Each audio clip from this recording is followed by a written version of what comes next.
Well, it just ends. Good evening and welcome to Loud and Nerdy on a Tuesday night. My name is JW Colwell. I am joined, as always, on a Tuesday night with my good friend Jerry Kamora of the band Slapjaw. Raven is also joining us tonight. I'm trying to be a little more here. And master of the 3 C's, Oh, Joe Ridgely. He's just a circle. I want to just be a circle. Is also joining us tonight. Good to have everybody here. We need to get Raven's name on that intro. I'm sorry, Raven. No, we don't. Well, maybe. Okay, so if you like what you see, if you like all 3 of us, if you like hearing us on Tuesday nights, if you like our opinions or anything, by all means. And then I'll tell everybody why I'm disappointing in them. But go ahead. Are you done? I'm trying to do housekeeping. Well, you do yell at then every, I'll tell everybody why I am disappointed in them. But go ahead. I was trying to get the housekeeping out of the way. Like and subscribe on Facebook, Instagram, TikTok, IMDb, Threads, Blue Sky, X, whatever the fuck the maniac is calling it this week. Instagram, YouTube, Facebook, all those places. Nearly everywhere. You seem like you need a Snickers, brother. No, I'm okay. I'm just a little under the weather, so just trying to. Sorry. Yeah, no, just trying to get everything out, get everything. I'll bail out the worst timeline. Let's be honest. What's up? So this is the worst timeline. I mean, that goes without saying. I mean, we've had some gifts, we've had pop culture gifts, but it has not been a great timeline recently. But if you like what you see and you want to talk about different things, by all means, like and subscribe. We have plenty of shows on the network, that are kind of up and coming, and we want to make sure if you're watching tonight that you definitely pay attention to Gabe's show on Thursday coming up. He has a very big guest. And she's been on a lot of things. Her name is Aviarana Rose, I believe is how you pronounce it. You're close this time. Am I close? Okay. Yeah. Well, I like to be close. That's what she looks like. She'll be on Gabe's show. She has a very big Stop Bullying campaign, which is kind of cool. She's in a new movie with Quentin Rampage Jackson and Daniel Baldwin called The Caretaker. Wait. It's getting a lot of indie. Is Rampage Jackson the one that the son just beat up on somebody? Yeah. Oh. He was also B.A. Baracus in the A-Team remake. But Gabe will have her on Thursday. So we're super excited. We don't have to give him credit for that. That's a pretty good movie. I don't mind the A-Team movie. Really? Okay. That was not good. This is the exact reason why I call him Canuck Ken, for comments like that. Well, no, I don't see Ken's comments. What do you say? The boy Ken. Girls. I like what I see. I got. Okay, so Jerry, I gotta tell Ken you broke why me for the first time tonight. Gotta tell you guys why I'm disappointed in all of you. All of us? Yeah, all of you. Okay. I was even including Jerry, and it's his. I was watching the intro, and every time I hear that music, I start headbanging. There's like, you gotta do it, and all you 3 are just. So wait, you're disappointed because we're not headbanging? It literally just ended. We all noticed it just ended. I was reaching to get a beer. I'm sorry. Jerry, wait a second. like Stop. It just I'm going to defend Jerry. I'm going to defend Raven. I'm going to defend myself. How do we know you're headbanging? You're in a box. I want a circle and nothing else. Shit. You can't prove a fucking thing. I did so Guess much what I'm doing right now towards you, JW. I know what you're doing right now. Right back at you 2 times. I want a little circle. I don't want people to see me. Why? I wasn't feeling if we could all live in little circles, we'd all be better off. But it'd be pretty right back to radio. Okay, hold on. You're right. I'm the leader of the show. Jerry, how could you not fucking bang your head? Raven, how could you not bang your head? Disappointed. I was getting a beer. We are on live. I actually have a dent in my head. Jamie Hill, how are you? Jamie, aka me, has got to be Jamie Hill. We appreciate you. Yeah, you're going to be 50. Fan. Put up Ken's comment, by the way, just so we're clear. Put up Ken's comment. You're going to be 50. Yeah, I don't need to throw my neck out. I don't need to throw my back out. Hours. I don't need to throw anything out. I still do it, Ken. Just saying. Yeah, I've seen Jerry do crazy still shit. Rocks on stage. Yes. I put myself on the ground and everything. Do you want to go over your drink of choice of the evening, Raven? Me? Drinking. Unless you're going to get yelled at for it. Oh, those are decent. I'm drinking Voodoo Ranger tonight, and I have a Buzzball. Last week, you guys should have got me. I was drinking local mead. Well, it would have been fantastic if you could have not glitched the entire show. Well, we could have seen what you were drinking if you're not like. I have a Sharpie and white paper sitting next to me just in case this time.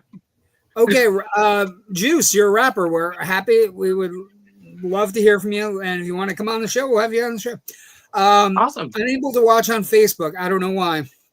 A few people are reaching out saying they're having some issues with Facebook. I've been dropping the YouTube link for a couple places. We've been having that problem for some time now. It's getting kind of annoying. Facebook is wonky. Yeah. But at first the show was programmed for 5 p.m. instead of 9. Well, that was the first time. Yeah, it was a mistake. Yeah, people. I made a mistake. I How dare you offer to get beaten, but I don't know where it would go. Anyway, how you doing? Let's talk about news of the week. Raven, I was talking to Raven, and I don't know how Joe feels about this, but I do think it's an interesting concept that we're closing the Kennedy Center. And I'm going to bring this up because it's just weird that the Kennedy Center has run fine for almost 50 years. And opened in 1971. 71. So we're at 55 years. And the moment they can't get anybody to perform, we got to close it down because it's a decrepit shack. Well, it's a mixture of two things. Not only are they having performers drop out, they're also having people that have membership and ticket sales are also the lowest they've been since the pandemic. The ticket sales have been abhorrent. The shows that are normally classic shows that go there are not playing there. Philip Glass canceled his thing. Stephen Sondheim canceled his thing. So it's a combination of both, but the concept of closing down one of the greatest art places in the country. So do you think it would be important to kind of tell people what the Kennedy Center is, just in case? I think a lot of us just know it as what it is. Go, you've done research. I appreciate it. Go. Yes, I did. my nasty comments. So go ahead. The whole thing the Kennedy Center is supposed to do, it is supposed to underline the achievements of American art and the inclusion of it in our society, and how inclusion and diversity is what makes America America. That is literally, it's supposed to be a living tribute to JFK.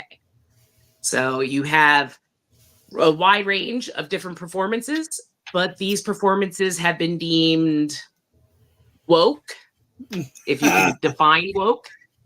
Trump has decided to close the center after in December he renamed the center, and that's when everything started to go downhill. He renamed the center, loaded the board with all those people, and named himself chairman of the board of the Kennedy Center, which has always been a self-functioning thing. A while ago. Yeah, and then he started announcing that new rules that were to be followed about what could and could not be shown on stage, and what performance people and actors could perform what roles. That was another thing. And that's what really started a lot of people pulling their programs. Yeah, but it had, so there's concepts of how it's being run, concepts of major performances that were canceled or pulled, even if performers had to pay back their contracts. And they have a lot of them. And that's fine. It's just a scary time, and the idea that we're closing it for 2 years for quote, renovations and rebuilding. I know we're trying to rebuild and say it's decrepit, but in reality, it's had major. To say that it just had an upgrade about 5 years ago. Yeah, it's also, not that though. We know it's a lie. Things they want to add. They want to add marble armrests that have gold leafing. Stop. We know it's a lie. We know the idea that we're doing additions or we're making it better is all garbage. It's mainly because the ticket sales are way below. Like they gave a thing last year under Biden, when it was a completely run free of any kind of partisan. Well, I'm just saying. Political. The last time before it was run. You're talking about movies or what? Well, this actually this is a major. This is a pop culture thing. It is, and it does segue into one of the foremost performing arts places in the country is being shut down, and we're being told it's because it's decrepit. It's not. So it's because nobody wants to perform there, and because people who are performing there are not selling any tickets. It is also being that's done what in it the is. same week that's that he's going after journalists, which are another arm to art. You guys are going to allow me to talk for a moment, God damn it. So let me tell you my idea. Get the Sinatra family involved. Who better than Sinatra family to support a Kennedy family? Okay, but nobody wants to be part of it, Joe. Okay. I don't even know what the hell this thing is, so I apologize. Look at her. She froze up. Look at her. Well, she did freeze up weird. Raven did freeze up, but it's like a happy freeze. I thought you guys were trying to save this thing. Well, no. Okay, so there again, it depends on what you believe. Do you believe that it's decrepit and nobody's going because it's decrepit, or do you believe that it's people are canceling shows because they don't want to perform in a center that is no longer bipartisan? That's part of it, and then the other part of it is people aren't going because it's not bipartisan right now. So the choice was, I'm going to close it. And the lie behind the closing it, not that it has anything to do with talent or ticket sales, is that it's decrepit and needs to be torn down and rebuilt. It's garbage. It's a lie. And now we'll talk about movies. But I'm not. It's not talk about it. What the heck? It's okay. Yeah. It's best to move on. I'm fine with it. But Raven, amazing. Good call. All bullshit, though. Ticket sales are low and nobody wants to perform there anymore. Well, I was saying it also leads into things going on this weekend. I know I'm not a sports fan, but you guys are, and the Super Bowl is going on. Yep. And we have controversy with the halftime performance. Are you trying to cause a war tonight? What are you doing? I'm actually being serious. This is the first time in history that not the Puppy Bowl, but affiliates of the same programming are allowing other broadcasts to show something during the Super Bowl of a different performer. American artist. You can say it. Yeah. But they're both American artists. I'm not going to bring that into it at all. Bad Bunny is American. Well, I'm Puerto Rican. Okay. I'm American. I liked when The Weeknd was on and he had those dudes with the jock straps on their face. Dancing. Yeah, it was fun. Absolutely. I mean, okay. So Raven, I don't know what you're drinking, but it's controversy. It's controversy. Booze. Don't get me. I can start. If you want to talk about the Grammys, that goes into it too. That's that. No, I don't want to talk about the control her mute button. She's got that 9.5% Voodoo Ranger in her right now. That's what that is. What I would say is yeah, we're gonna have a Super Bowl halftime show. Most people are gonna watch the real Super Bowl halftime show. If you want to watch the other Super Bowl halftime show, go ahead. But the concept, oh hell yeah, I'm gonna watch Green Day. If you would like up. to watch the other Super Bowl show, but the concept you can find it on Charge and National News, and it will be Kid Rock. I don't know if he has any current albums. I haven't heard any music of his since I graduated high school. I'm going to watch my plate of wings disappear at halftime. I'm going to be, I watched the Super Bowl. So thank you, Gabe. Thank you, Ken. I want the Seahawks, just saying. Seahawks, yes. I'm a Giants the interesting fan. I can't do the Patriots. I'm a Dolphins fan. I hate the Patriots. I only found out who was playing today, and that's because I asked somebody. Well, I can never root for the Patriots, so go Seahawks. We're all on the same page. Also, I have a rooting interest for the Seahawks to do very well offensively because their offensive coordinator is going to be our new head coach. So they need to get revenge. Revenge on the Patriots for last time. Okay, wait up. But isn't the Patriots the team that cheated like several times now? Yeah. As somebody, I am not a jock person. I do not know football. No, they definitely cheated, and that's why their owner and their coach didn't get in the Hall of Fame. So there are people watching, and this week, Bill Belichick and the owner of the Patriots, both eligible for the first time for the Hall of Fame, were both rejected. So, boo Patriots.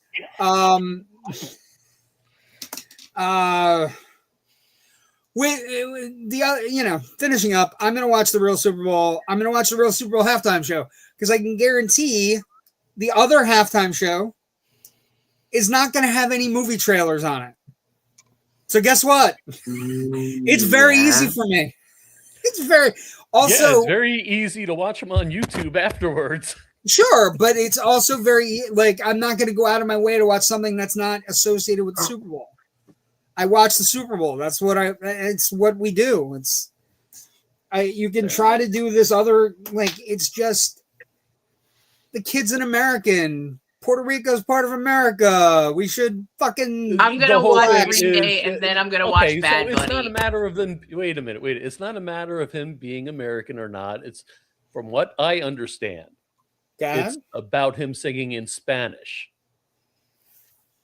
Okay. Well, it's not about him being American or not, is what people were protesting. Right, but you do understand when you say that the people that are saying he's singing in Spanish don't know he's an American citizen, right?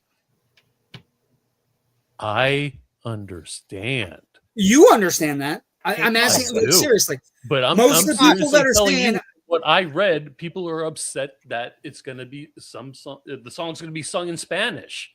And so not a lot of people are going to understand it.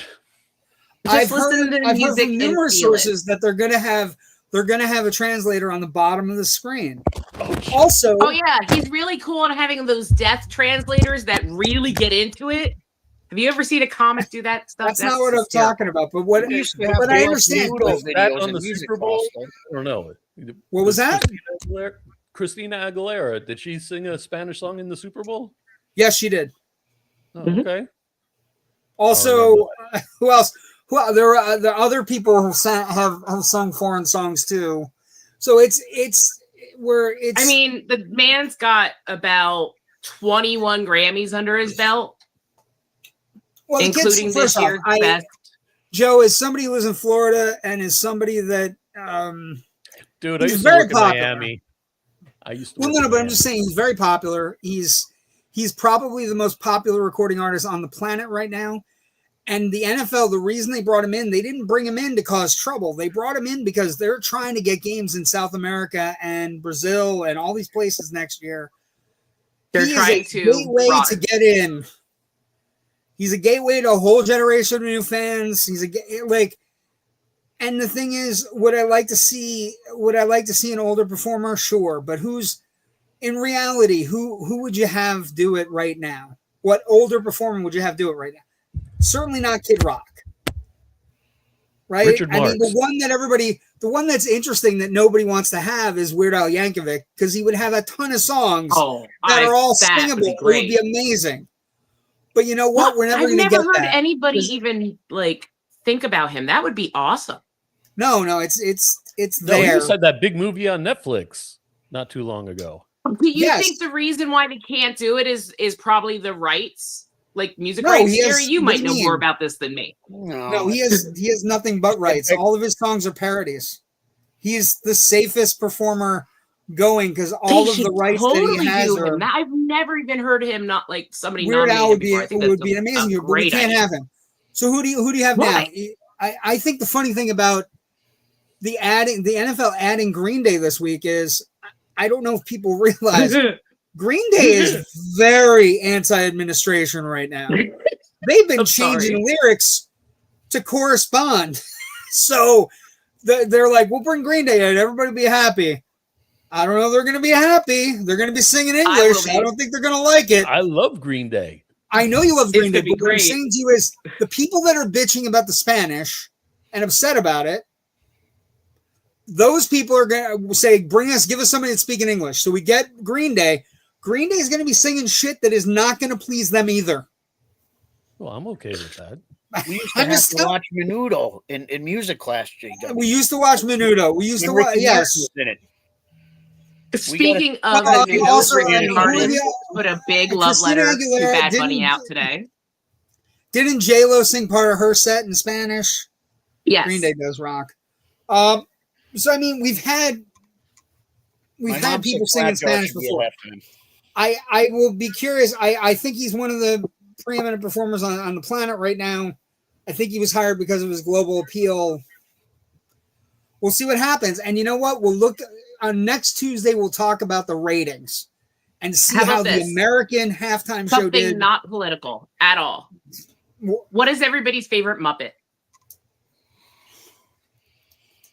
If I said the Eagle, would that get me in trouble? Because he's kind of political. No, not at all. If that's your favorite Muppet, the Eagle's that's kind of a douche. Animal? Okay. I like the two old guys up in the Waldorf and Statler. Yeah, yes. I like them. Waldorf and Statler. Gonzo's great. I am a chubby, funny person, so I will always be a Fozzie Bear person. Who's Pepe? Fozzie is the best Muppet. Yeah, I remember that now. By a lot. And Miss Piggy's the most talented Muppet by a lot.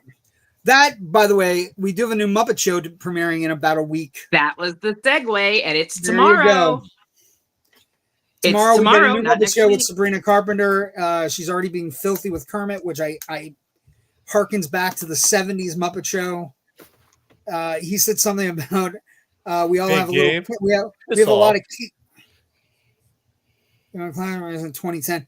Yeah, they've always reinvented themselves. They're always fun to watch. They had a performance on the New Year's show 2 years ago. They had a set on the Dick Clark Rockin' Eve that was like they were on fire. I came out of it going, I want to see Green Day in concert again. When are they going in concert again? I'd go see them. But best Muppet is Fozzie the Bear. Waka waka waka. Mine is obscure, but it's my favorite. It's Lydia the Pig. Other than that, it's Kermit. I think Kermit's a square. Okay, Raven, you want to read this one? I love frogs. I've loved frogs my whole life, so I think that may be where it comes from. Gabe, can't you see we're trying to be political here tonight? What are you trying to do with these? I am trying to move us on. Okay, let's talk about box office and try to not cause any more trouble, but we're gonna cause trouble. No, I like the Raven cause trouble. Stuff. Happy trouble, good trouble. Are we gonna talk Iron Lung? Maybe we can talk Iron Lung. We have to talk Iron Lung. We don't have to, but we can. I wish the guy that spent his life in one of them. No, we have to. It could be like historic at this point. Thank you, buddy Christ. I agree. Okay, so let's talk about the weekend box office because Raven is angling to cause trouble. She's got notes and booze, and she's on fire tonight. I am. I want to be a circle like Joe. Number one movie in America was Send Help, starring Rachel McAdams, directed by Sam Raimi. Fantastic movie, very well done. But not a surprise that it was going to be number one. Come on, Alexander, that's his name. I didn't say it was a surprise. Sam Raimi being number one is the correct answer for the weekend. It's the correct answer. Anytime Sam Raimi is number one, he should be. Good performances from Dylan O'Brien. Excellent performance from Rachel McAdams. It's a great little thriller. Has a fantastic ending. It needs to hold on for another 2-3 weeks at the box office. You think that it was the stretch of Rachel McAdams? I feel like she's always the same character. No, she's not her. the same character in this.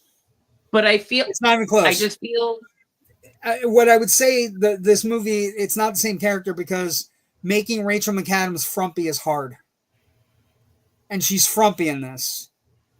Will Ferrell's the same character. Yeah, she was frumpy in that Christmas movie, The Stones, or something. No, she wasn't. She was the black sheep of the family in that movie. Frumpy. That's not frumpy. Yeah. Black sheep and frumpy are two different things. Linda, the character in this is a frumpy, misbegotten kind of like office person that is shunned by all the cool kids. And the acting stretch for Rachel McAdams is making her frumpy and making her shunnable. It's a good performance. Didn't believe it. Oof. So you're saying you didn't like the movie because the whole movie crushes. No, I love the movie. I just don't like. I like Rachel McAdams. I don't think she was the right casting for this. It wasn't believable. She didn't come off as believable as somebody who used to be picked on or anything like that. I disagree. It's a good performance. She's good in it. Let's talk about that movie grossed $19 million. Well on its way to making its money back. We're going to get, as we go down the list, things are going to get worse. Okay. Number 2 was Iron Lung, the film by YouTuber Markiplier. I'm not even a fan of his, and I'm interested in this. It's 2 hours. A couple things. I reviewed it on Friday. I haven't seen it yet. You did, but can you hold off on this for 1 second so we can hit the comments for the other movie so we don't get too far behind, please? Yes, sure. Look, Jamie likes Kermit too. It definitely has Red Eye vibes. Little bit, but not. But she's more badass in it. Yeah. Look, he just underlined the same thing I was just thinking. That's just what I'm saying. Yeah, but similar roles are not. I think I'm not saying it's a stretch. Damn near the same character. He really had to bring up The Devil Loves Prada because that's coming up too, apparently. Well, Devil Wears Prada. Yes, it is. It's on my list. It's going to be one of the big hits of the summer. Look, I think you can look at it many ways, but it's a chance to work with Sam Raimi. It's a chance where it's outside of her box. She's doing action things. She usually does romance or comedies, to be honest. I'll give you that. Okay. Thank you for giving me something. I appreciate it. No, it's a good movie. I'm just saying, I think I could have seen that role with someone else, is all I'm saying. You could have seen it with somebody else, and you could also see it not opening, not doing well. The 19 million is a testament to both Sam Raimi and her, because her face is on the poster. And it's selling her as this survival movie. I think it's a testament to her as a star. She's still very bankable. She wants to make some other movies. She can. She's very whatable. Bankable. Well, that too, but bankable. Just Rachel McAdams, for God's sake. But think about it. She's mostly in romantic comedies or romance. You think about her in The Notebook. You think about her in Game Night. You know what I mean? You think about her in Wedding Crashers. This is a totally different vibe for her, and she's working with Sam Raimi. Again, let's just be happy we have a new Sam Raimi movie in 2026. Anytime Sam Raimi gets to make movies, that's good for everyone. At least they're not all gone yet, right? That's exactly right. You know, 2026 will give us a new Sam Raimi movie, and we'll get a new original Steven Spielberg movie. Can't go wrong with 2026 on the up. Let's talk about Iron Lung. Did you get the comments in that you wanted to get in? No, you were talking and completely ignored him. Yes, I posted them. Thank you.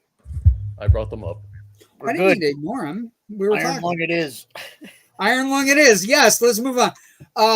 A Dracula does come out this weekend. It's Luc Besson Dracula, because everybody's trying. Everybody's trying Dracula. We'll talk about that near the end. Iron Lung. Okay, a couple things. It's 2 hours and 7 minutes. It desperately needs an editor. This kid is doing everything. He's directing, writing, editing, marketing, distributing, starring, marketing. It's all him. And what I came away with, first off, it's for a select group of people that really like him. It's based on a video game series. It is based on an obscure video game, one of the most obscure video games, with a concept that is very one-dimensional. He's in a tube under an ocean of blood, and he's being forced to do that because he's a convict. And the whole movie is one set with varying degrees of levels of blood in the capsule. He has to take pictures of the outside that develop immediately outside. So it's like a jump scare, kind of like a shh. And he can see outside the window for a moment, but most of the time he can't see anything because it's a river. It's an ocean of blood. It wears painfully thin. It needs to be like an hour and 40 minutes. It's 2 hours and 7 minutes. He is very much, I think he's very talented. And what the things I would say is I came out of this after I'd seen Send Help. And all I could think of is I'd like this kid to work with Sam Raimi. I'd like somebody to get this. Could get him there is what I'm trying to say. I mean, yes, but if he had come in, I'm not saying it's a great movie. It's definitely getting middle ratings. I'm not saying it's as bad as you, because I've heard some different things, but I haven't seen it yet. Yeah, it's very much. But if you look at the numbers for a movie that was only in 4,000 theaters, that had nobody distributing it. It had 3,000. It made domestically 17.8 million, internationally 3.9, worldwide 21.7. Yeah, 20. It's already made 7 times its budget. It is a remarkable feat. I'm never going to say it's not a remarkable feat. What I will say is it might make more people look at indie. That's one reason why I wanted to bring it up. It might make more people look at indie creators on YouTube, other places, and say, and take a chance on them. We talked. I'm not saying it was great, but the popularity. That could be both a good thing and a bad thing. It could be a very good thing because I think talented people like him that love video games, that understand the lore and the legend behind the video games, you want to give him like a shot at Resident Evil or Silent Hill or something, and put him with an actual director and editor and all these different things. Let him write the script and figure out what he's going to do. Great. This movie, however, is just for his fans. It is a slog otherwise. It's very dense material. There are only 2 things in the movie. Hello, Tim Sheriff. Welcome. New sheriff in town. Happy to have you. It is very much a slog, though, if you're not a fan of this. And I'll give you a perfect example of something that happened to me in the theater. As the oh yeah, good. We're super happy. Congrats, Jamie. Awesome. We're always happy when your movies strike out and go forth into the night of Canada. It's very much a slog, and where I felt most out of place, as I'm sitting there, as the credits are rolling, the kid has pictures of his cats and dogs in the credits, and everybody behind me is like, "Oh, look, it's Chica!" And I was sitting there going, "Exactly, it's fan love. I don't know who the fuck these dogs or cats are. I don't give a fuck who these dogs or cats are. I don't care." But you can say the same thing about crew pictures at the end of any movie. No, because the crew is working on the movie I just watched. The dogs and cats aren't. Maybe they are. They're just. Listen, I don't disagree, but I do understand why it was there. But that's what I'm saying to you, though. It is specifically for his fans. Oh, and yeah, it's very neat. Also, it's very neat. The various things I heard from just listening, because I like to listen in the lobby as things are happening. It's not even the best game he's ever played. It's not fun like some of his other games. Well, that he's he not has part other people of with him. Friday Night at Freddy's, or whatever that game's called. That's fine. You want to give him a shot at that?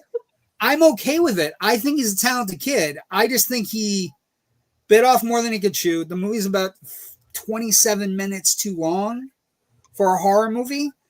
And it's definitely not the best video game movie of a year that video game movies are really doing great. Well, 2026 we don't know about. 2025 was fine. 2026 we don't know about yet. Although we have Doesn't a new Mario come out? We have a new Mario coming in the fever dream that is Street Fighter will be amazing. New Mortal Kombat comes out this summer. So yeah, that's gonna be good, I'm not saying it's bad. I'm just saying it's very monotonous. It is a very monotonous movie. He's good in it, and I think he has talent. I would never say he doesn't have talent. But I believe they did a YouTube original show. Scene, Raven, when you look at this scene, this is 95% of the scenes in the movie is him reacting to something in a tube. That's it. I will say what I'm seeing a lot of people reference, and I don't agree with this other than the fact that he had as little money, but a lot of people are remembering this as something to like the Blair Witch Project and how it didn't have distributors and stuff like that. So it's not as good as the Blair Witch Project. I don't think it's as good as that. I'm just saying it could bring more indie artists. I'm saying that as somebody who's not a fan of the Blair Witch Project. Just so we're clear. It could have been a 25-minute Twilight Zone. It could have been a 25-minute Twilight Zone. We're gonna get into that. I was so disappointed. Okay, we'll talk about that more. Watching it, because people are said he speaks Italian, not English. Oh, Gabe's trying to cause more trouble. Excellent. Gabe knows I'm a guinea, so. Please, racist, stop it. Yeah. Last movie that did well this weekend is this movie. Let's talk about it quickly and get it all out of the way. I thought you said we weren't doing any more politics. I said we're going to get whole page of notes away. Can I say one thing before you go on with this one? What you were mentioning end credits and everything. Yes. You know what I miss about end credits? Like bloopers. Burt Reynolds bloopers at the end of his movies and stuff. Some movies have them. Amazing. You know, they were always fun. But the problem with the Jackie Chan ones at the end. The problem with some of those bloopers, though, for example, the bloopers at the end of Cannonball Run 2 are better than Cannonball Run 2. Right. The Jackie Chan bloopers are always good too, though. The Jackie Chan bloopers are always fantastic because they were awesome. All they do is prove he's human. Sandler films. Let's watch some Jack and Jill. Jesus. Okay. With that, I'm going to explain this very quickly. I would point out that you said no more politics. I threw away my whole page of notes on Melania. This movie came in third place this weekend. So thank you, white women who go to church. Time out. They were paying $50 a seat for people to sit there and watch it. Did I read that? Well, that is a real thing that was proven on Snopes. Oh no! I'm agreeing. There were whole churches that rented out theaters. That is not what he's talking about. Stop. That's not what he's talking about. I know you have a page of notes. Give me a second. What Joe is talking about is there was an ad that was found in New York, Boston, and I think LA, where the movie did not do well, where people were being offered, and Snopes has it as real. It was a Craigslist ad. We will pay you $50 to sit in a seat and come out of the theater from Melania. You have to sit for the entire movie. They did like a wrestling thing where yes. I always want to be, dude. I always want to go to wrestling live events and try to get those tickets. I want to give an honest thing. So this movie grossed $7 million. It is a record for a documentary that is not a nature film from Disney, or a just another great movie by Brett Ratner. Stop for a second. We'll get there. It is a record for a documentary that is not a Disney nature documentary or a concert film. Now, that being said, most documentaries do not get $35 million ad spends. They don't. Most documentaries get anywhere from $200,000 to $1.5 million an ad spend before it goes wherever it's going. So this movie cost $28 million directly to her, another $12 million to other people, and then $35 million in an ad spend for this opening weekend. That's a lot. $75 million. So when you see people and they say it did great, it only did great in one demographic. That was women 55 to 80 in very red states. And on top of that, it had a $35 million ad spend. If you think a movie that costs $75 million, making $7 million is successful, I have bridges in New York to sell you. You want to know what's funny, JW? Yes. Madison would consider that a win. Sure. I was supposed to make you laugh. What are you doing? Stop it. What are you doing? Yeah, we're not doing that. Raven's trash tonight. She needs some for her drink. I do need some for my drink. That's that. I pulled these out too early because y'all weren't in the back room, and these are warm now. It's fine. Mark, good to see you, man. He said $50 isn't enough. $50 isn't enough.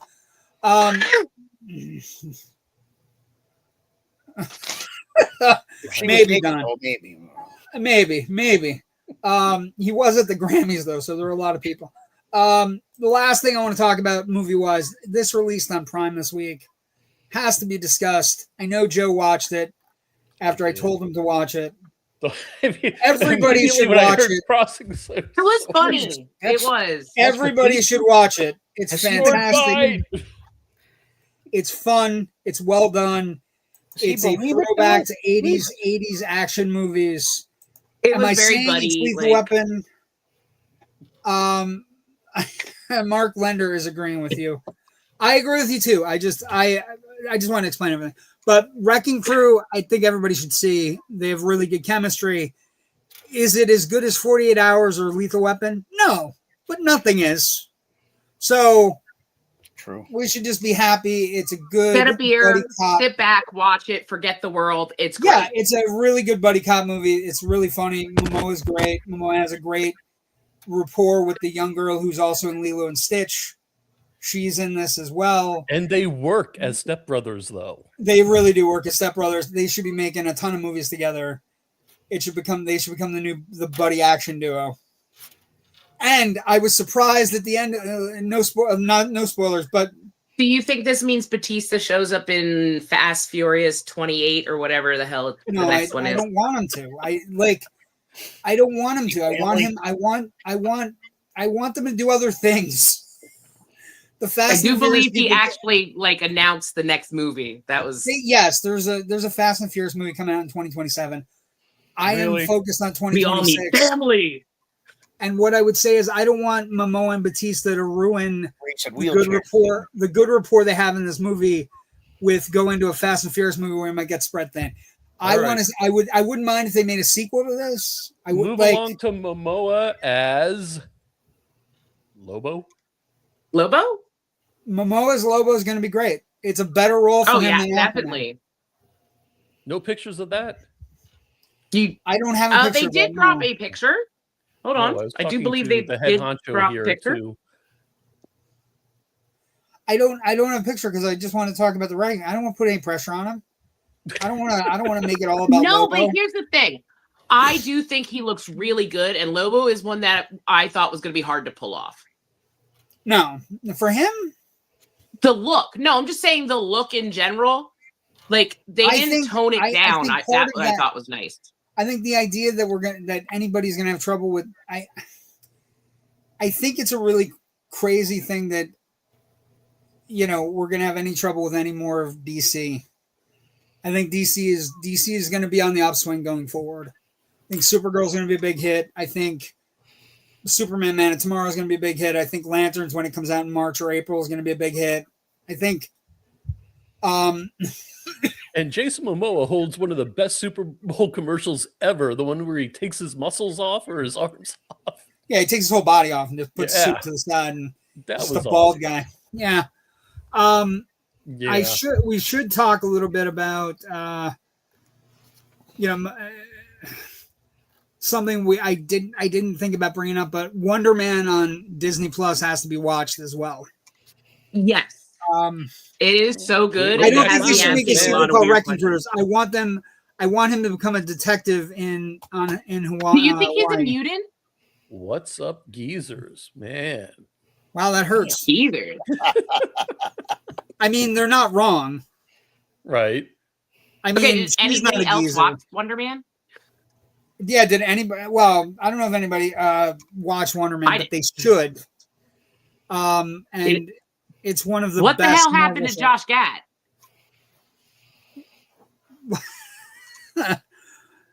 In what? I don't want to give it away. It's a spoiler. I'm just saying, in general, that is the question leaving this show now. That is where not the question I had leaving Josh this Gad? show. The question I had leaving this show is, well, is he a mutant? Is the DOC the big bad coming up? Too much. Just say you no, like I don't. it. The DODC's been involved since Daredevil. No, but what I'm saying is, just watch Wonder Man. Everybody should watch it. I'm confused because Ed Harris was like booked to be in this movie, and then he's not on it at all. No. Raven showed me what was hanging up in her room, so I got to post it. Oh no, that's true. I have been a Jason Momoa fan since like Baywatch.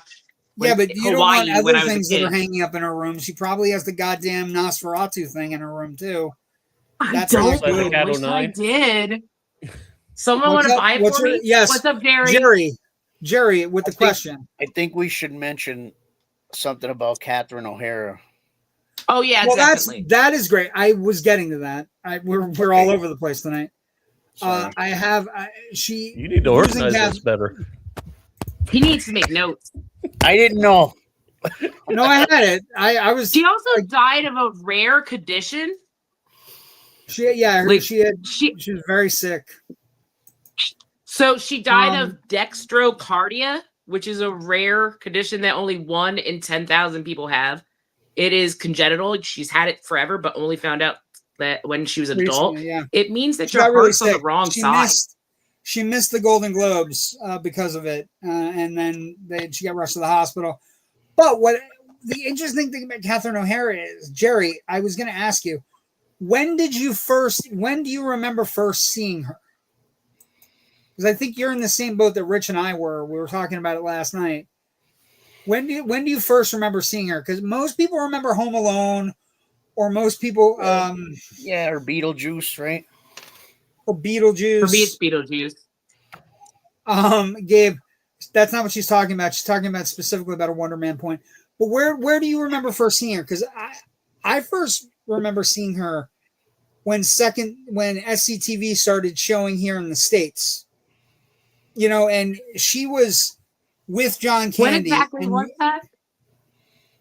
Early 80s. I used to watch Saturday Night Live and SCTV when I was a kid. Yeah, that's exactly right. But the thing is, was that like a Nick at Night thing or a comedy? No, it was not Nick at Night. SCTV was like on after like Saturday Night Live in some markets. It was on because Sunday I remember the show. I had to look at reruns. When I grew up, well, yeah, but it played in Canada first, and then it played down here. And she was Canadian, so I always got to see her things. But the thing is, I remember from SCTV because she was holding her own with John Candy, Martin Short, Eugene Levy, Joe Flaherty, and Andrea Martin. Right? She held her own with all of them, and she did it all the time. Then she got into American movies, right? So then she becomes the mom in a lot of American movies like Home Alone, Kevin, and Beetlejuice. Keep talking. And then she has a third act, and her third act is she gets Schitt's Creek, and she murders in it. She kills in it. And then she gets The Last of Us, and she kills in that. It is a fantastically wonderful performance. She plays a psychiatrist who has lost her husband, and she accepts drugs from people in order to hear their stories and to be able to use, like, she goes through and she talks them through things like in the apocalypse, and she's fantastic. And it's a serious role, but it's also it's got comedic kind of like gallows humor to it. And then she starred with Seth Rogen in The Studio. If you are a movie fan and you haven't watched The Studio, what are you doing? Go find it and watch it. It's so good. It's all about movies, making movies. And she played. You like Wonder Man, you'll like The Studio. Oh yeah, The Studio is one of the greatest meta movie comedies ever made. But she played the studio head that was basically fired, that allowed Seth Rogen to become the head of the studio. And she's in it. She becomes a producer. But she was fantastic. And one of the things that her death actually puts a crimp in was this streak she had at the end where she was starring in these hit TV shows where she was just destroying stuff, like just bringing everything. Macaulay Culkin laying herself there, and then she did Beetlejuice, and like, so she's always been great and so gifted. The memorials that are coming out and people writing about her are so like they're beautiful. They're all beautiful. Yeah, they're absolutely beautiful. I read Michael Keaton's last night on the show. Macaulay Culkin's was really sad. He literally called her mama. Macaulay Culkin kept on calling her mom whenever he would run into her. Yeah. Tim Burton, Macaulay Culkin write often at all, wrote. The studio's excellent. Can't wait to see the next season. Catherine Hahn fan here. Studio is incredible. Catherine Hahn is great. Mark, I'm a tad concerned because I think what they're going to have to do with as big a hole that Catherine O'Hara puts through that show, I think they're going to have to focus on her passing as a character. Yeah. That's going to be a big to do. I think that'll be a really good idea though for the show anyway, because it does show so much of Hollywood and how Hollywood is. Yeah, she's Jerry, what were you thinking? I know you wanted to talk about Catherine O'Hara. What do you want to say? What's your favorite movie? It leads into my basement thing here. Ooh, it came from Jerry's basement. Well, now you're jumping on my stuff. It came from Jerry's basement. There you go. So way to go, Jerry. Actually, I just think Jack just gave I'm glad that everybody, the concept that I should have notes, but then Jerry's like, well, at least in Jerry's basement. I'm bringing it up so we get there. It's a great segue. What do you got, Jerry? I've got two things. So the first thing is sort of an obvious, right? It's a VHS. Home Alone on VHS. It's a little bit beat up, but it's a VHS tape. That's a well-worn. That's a well-worn Home Alone. That looks like it fought Kevin. I've got the board game here. Wow. The Home Alone board game. The game. Here is the scoreboard for said board game. And here is the board for the board game. That's awesome. Oh, is it like done like Clue? That is cool. That is awesome. Well, I would imagine you have to set traps, right? Yeah, there's different. I was just saying, have you played it before? No, I actually never played it. There's pieces. Wait, hold that bag up again. Wait, just the picture of Macaulay Culkin is terrifying. It's like it's Macaulay Culkin as done as by Edvard Munch. Right? Ooh. And then you've got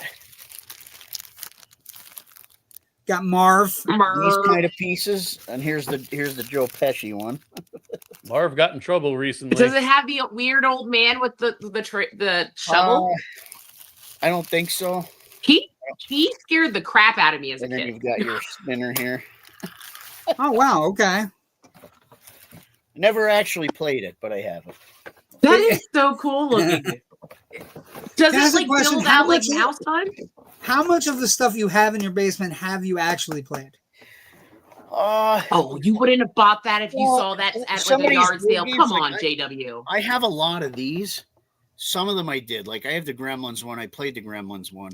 I have the Godfather. I've got Laverne and Shirley, A-Team, the Fall Guy. I got that one signed. Wait, there's a Laverne and Shirley game? Yeah, there was a Happy Days game. There was a Laverne and Shirley. Oh, yeah. I'm looking for the Planet of the Apes board game, too, because I know it's out there. Are you like so cool? Man. I got all kinds of swap shops for these, or are you buying them online? I have the Krull board game. Just saying. Krull's awesome. But do you primarily buy them? Everywhere, like yard sales. I didn't buy any. I was gonna say that's definitely. What I'm most impressed with is that one appears fully complete. Yeah. So most of them are. That's just awesome, though. Yeah, because what do we think the value? The directions and do it right. What's the value? What do we think the value is? Probably not a lot. I mean, this is from 1991. This board game. So I jumped on eBay to see how much I can find one for, and a brand new one is going for $120. Vintage board game, yes. Well, yeah, and someone wants to get rid of the pieces for $9. So. Right. What did you put into it, Jerry? Did you turn a profit? Jerry, the question is, do you have the Home Alone 2 Lost in New York, the board game? No. I probably there you go. Somewhere, though. But they made a second? They sold so many of the first ones, they made a second? Well, part of it is... And this is something that's going to come up as we get older, Jerry, right? The 80s were the greatest single decade of movies and merchandise. Damn right they were. They just were. Like, 90s were okay. 2000s were okay. 2010s were okay. I usually say between like 73 and like 91. Yeah, okay. They go to 94 maybe, but that's like... You go to 94. I think you go to 94 because of Jurassic Park. Right? I mean, yeah. You go to like 94. Right there, that's about where it's like, okay, the movies are great, but it's stuff. It's cool stuff that you can't replicate. Yeah, that's amazing. Okay. Time for a Twilight Zone Redux that I am not looking forward to. Wasn't great, right? I did not like this episode at all. I know what it was going for. If I look away, is Joe going to yell at me again? No, I think he's going to yell at you for holding up a sign. He's not going to yell at you for that. Okay, so the name of the episode is Showdown with Rance McGrew. It is episode 20 of season 3. It's directed by Christian Nyby. It's written by Rod Serling. I think what he's going for is a very meta version of what he's going through as he's dealing with Hollywood types. And it's just, it doesn't, I don't know. It never gets off the ground. It doesn't quite. Opening narration, it needs to be darker and it's not. Opening narration, it becomes a comedy. Opening narration. Some 100 years ago, a motley collection of tough mustaches galloped across the West and left behind a raft of legends and legerdemains. And it seems a reasonable conjecture that if there are any television sets up in cowboy heaven, and any one of these rough and woolly nail eaters could see with what careless abandon their names and exploits are being bandied about, though very likely turning over in their graves, or worse, getting out of them, which gives you a clue as to the proceedings that will begin in just a moment when one Rance McGrew, a $3,000 a week phony baloney, discovers that this week's current edition of Make Believe is being shot on location, and that location is the Twilight Zone. So there's a Larry Blyden plays Rance McGrew, and he is the worst of the worst. He is join us with regard to that, Gabe. If you haven't seen the episodes, that's fine, but come watch episodes with us. So Rance McGrew is he's a hoity-toity actor that's playing a strong-willed cowboy in the type of show that where the cowboy always wins, the good guy always wins, black hat always loses. And what they're doing on this cowboy show, Jerry, you would agree, is they are taking the names of actual cowboys. So like Jesse James, and like they're taking real cowboys and they're putting them up against this fanciful kind of like phony. Nancy kind of a phony guy. And he stars in this TV series and he's a fictional marshal and he fights all the big guys. He fights, real Jesse James, Billy the Kid, and all these different things. But one day, he's a klutz. He's an incredible klutz. He breaks at least 3 of the saloon windows by accident. I like how the one dude is betting the director every time that he's gonna try to flip his gun. Actually, the other thing that happens is as he's twirling his gun and practicing on the side, everybody breaks away. What? Yes, Rance McGrew. So anyway, the episode. I'm deciding I'm going to just draw the characters what I think the show looks like while you talk. Awesome. So he is fanciful, but he's also like a waste of space, and he's not very bright, and he's also not very brave. Every time something comes close where he could get hurt or anything, he calls out and he's like, "Stunt man!" and he backs out, and it's awful.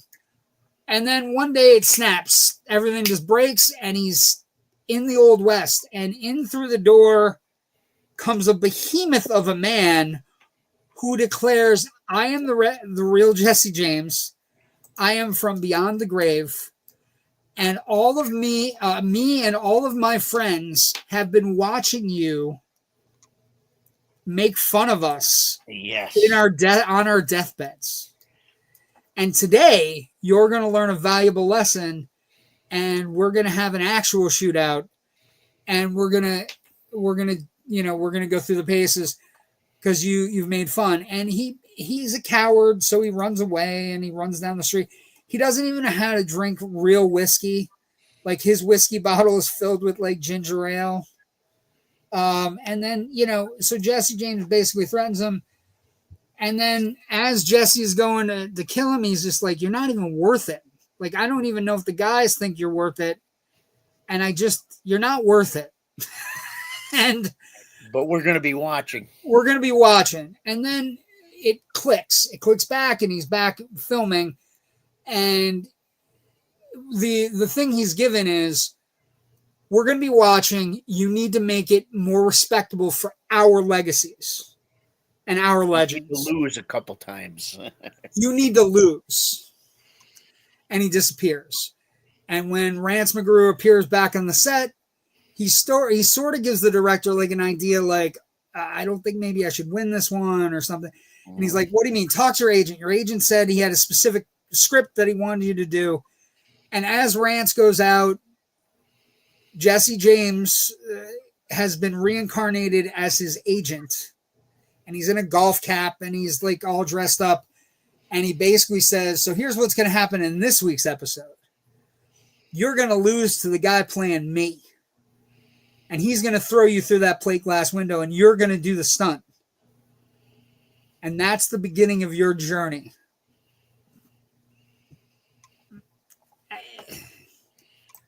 I don't know. Darker. It doesn't like I thought. I didn't like how Jesse James jumps in a car and knows how to drive it and drives off. Right. He does. I think the interesting thing is that it starts out that he gets transported back to the West. And I think it's Rod Serling being really smart. I think he's dealing with Hollywood types. He's back from the war. I think he's making fun of the Hollywood types that are phonies, right? Whoever maybe has come in contact in the first 2 seasons of the Twilight Zone. So I would look at some of the actors that are in the first 2 seasons, maybe him making a commentary, or making a commentary on how Westerns are made in Hollywood at that point in the 60s. And then, but where I thought it was going to go was I thought Rance was going to get stuck there and he was going to fight and Jesse James was going to kill him because that's what he deserved because he was a coward and also, he was actually fighting Jesse James. To turn it on its head is original and make Jesse like in charge of the scripts going forward. Closing narration is the evolution of the so-called adult Western and the metamorphosis of one Rance McGrew, formerly phony baloney, now upright citizen with a preoccupation with all things involving tradition, truth, and cowpoke predecessors. It's the way the cookie crumbles and the six-gun shoots in the Twilight Zone. I understand it. I just don't think it's a very good episode. We might have made it where like he gets killed, and then he comes back, but then wakes up, and then he makes the change himself. Yes, it could have been better. It's just right. It's in a season 3 that has been impeccable. Yeah, this is the first one. This season's been pretty really good with what you guys have talked about. Yeah, no, this one sounds like a low budget. The word that was buzzing through my head when I watched it today was this is the first clunker. Yeah. Did it have zombies? Because while you told me about it, I was envisioning like zombie cowboys, really cheesy B-rate movie. No, it could have had zombie cowboys, but what they're referring to is Jesse James is picked to go and basically tell him that nobody in heaven, cowboy heaven, is happy with how they're being portrayed. So it's how everybody would look at Clint Eastwood and be like, who the hell are you now? What the heck? It's the very first meta episode of the Twilight Zone. It's very meta. And all I could think of as I was watching was Rod Serling had some bad moments. It's like High Plains Drifter. It is. In a way, right? Right. Well, and like I said, I did a guy wrong, and then Clint Eastwood's the ghost coming back. Yeah. It's Rod. It's very much Rod Serling making a commentary on phony baloney actors, right? Yes. That's the first and foremost commentary. I just don't think it's particularly great. And you're right. He doesn't come to it. He doesn't come like most Twilight Zone characters come to a change either through growth or through being beaten down, deservedly so. His change doesn't come that way. His change comes through somebody telling him this is how you're going to do it. He doesn't actually embrace forcing it. And forcing it on him, or I'm going to beat. This may be my favorite episode, just simply because I love you talking shit about it. Well, I don't talk shit. Well, I'll give you an example. You're not going to hear shit next week. People like something. You love Twilight Zone. I do. But you can still be critical of it, and I think a lot of people don't do this that. Is the first clunker. So I like this episode that didn't land because you were being critical. Honestly, in season 3, we're 20 episodes in. This is the first episode that didn't land for me at all. Yeah, this one I don't even think like the last one you guys were talking about. I actually wanted to watch. This one just seems like a low. Like I said, it reminds me. Here's the thing. If you're with us, next one is a classic. Turn it into a concept. Here's the thing, kids. I didn't like this episode. It's not a great episode, but episode 21 is next week. And episode 21, kids, is a fucking all-time classic. It's called Kick the Can, and it's about I've seen this one. It's about the Sunnyvale rest home for the aged, a dying place, and a common children game called Kick the Can. It is a phenomenal episode. It has been done numerous times on both versions, all 3 versions of the Twilight Zone. It's also Twilight Zone the movie. It's also in Twilight Zone the movie, and it is a fantastic episode about trying to stay young. I kind of can't draw pictures for this one. I know what this one's about. This is actually a good one. It's trying to stay young, and it's episode 21. Kick the Can, an all-time classic. It's directed by Lamont Johnson. George Clayton Johnson is the writer, and it's really great. It is a fantastic episode. So we had a bummer this week, but next week will be better. Okay. Where else are we? Devil Bears Prada. But we don't have to worry about that till May. It's not coming out till May. We got a new Dracula this week. I didn't even think they needed a second one. Like, I know that there's a second book. I'm not saying I didn't. I'm just saying I didn't think they needed a second one. Yeah, they don't need a second one. People don't need to make money. True. like The Devil Wears Prada is one of the biggest female-led hits. I will say, like, the trailer made a 181.5 million views in less than 24 hours. It was a huge first movie. It got even bigger when it hit video. It's gonna be a huge movie in May. Emily Blunt's really only bigger now. Like, she was very unknown at that time. We got there's not a lot of movies opening this week because it's Super Bowl week. You do have some trailers that are going to be bandied about on Super Bowl. Doomsday trailer. Yeah. What was that? Doomsday trailer. There has to be one. No, they have. You don't think Disney has not bought space. No. Disney, no. That's Disney. my only thing I look forward to. Twilight Zone the movie, baby. Kick the can. Wait, what has he got? The Twilight Zone movie. Ooh, and it's fancy in a plastic container. I'm sorry, that is called a clamshell. Clamshell. Is that what they're called? For the uninitiated. Yeah. Oh, just so you know, my young friends yelled at me for doing a show with old people. My friends that are older yelled at me for even calling you guys old. Cool. So I got yelled at both ends. You deserve it. Thank you, Raven's older friends. Okay, I think this is a good place to stop. We've hit everything we need to hit tonight. Things to watch: Wonder Man, The Wrecking Crew on Amazon. Also, if you have HBO Max, A Night of the Seven Kingdoms. I just started it. Pit. Oh, who cares? Pit.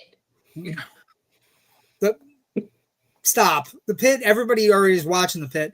Other thing, the 9th of February, we will not. Tickets for Scream 7 go on sale the 9th. That's the rumor that the tickets will be going on sale. The TV spots are coming out now, but the main thing is that the 9th the tickets will be going on sale. There's the finale for Fallout, I think, is this week too. Yeah, finale for Fallout. I've caught up to Fallout. I'm all the way caught up to Fallout. So good this season. It's okay. I don't play the game, so I can go into this completely free. Noah Wiley has been my doctor for 35 years. So we're super happy. We're super excited. Thank you for joining us tonight. Jerry, what do you got going on with Well, Raven, what do you got going on first, aside from your drawing skills and your very bad drawing skills and your drinking skills?